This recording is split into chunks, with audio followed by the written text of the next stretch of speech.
आज हमने 2025 के बारे में बात की, उससे रैप अप किया कि वो क्या चीज़ें थी जो हमने पाई, क्या चीज़ें हमने खोई और वो कौन से ट्रेंड्स थे जो काफ़ी इन रहे, बहुत पॉपुलर रहे। इसके अलावा 3 ट्रेंड्स थे जो बहुत ज़्यादा फेमस रहे। छोटी ईद पर फर्शी शलवार का ट्रेंड आया जो कि पूरे पाकिस्तान ने बहुत अच्छे तरीके से मनाया। इसके अलावा AI इन्हांस्ड स्टोरीज़ इस्तेमाल की गई, बनाई गई और वो ट्रेंड बहुत ज़्यादा चला जिसमें AI से जनरेट की गई हैरी पॉटर को और डिफरेंट मार्वल के कैरेक्टर को, और ये दिखाया गया अगर वो कराची या लाहौर में होते या पाकिस्तान में होते तो वो किस तरह से बिहेव करते, उनकी लाइफ किस तरह की होती। तो ये कुछ ट्रेंड्स थे जो कि बहुत ज़्यादा फेमस रहे।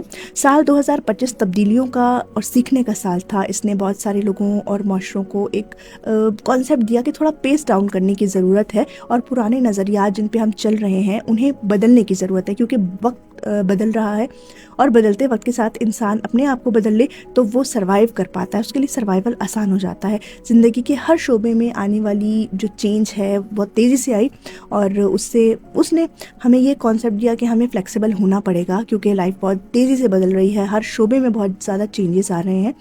और वो चैलेंजेस के साथ साथ इस साल ने हमें सेल्फ़ रिफ्लेक्शन का मौका दिया और ज़िंदगी का मकसद तलाश करने का भी मौका दिया। तरक्की सिर्फ कामयाबी का नाम नहीं होती, और बल्कि ये जो तरक्की होती है ये मुसलसल गौर व फिक्र करने से आती है और मेहनत का नतीजा होती है। ये कभी भी प्लेट में पेश नहीं की जाती, इसके लिए बहुत मेहनत करनी पड़ती है और पूरी बैकग्राउंड स्टोरी होती है।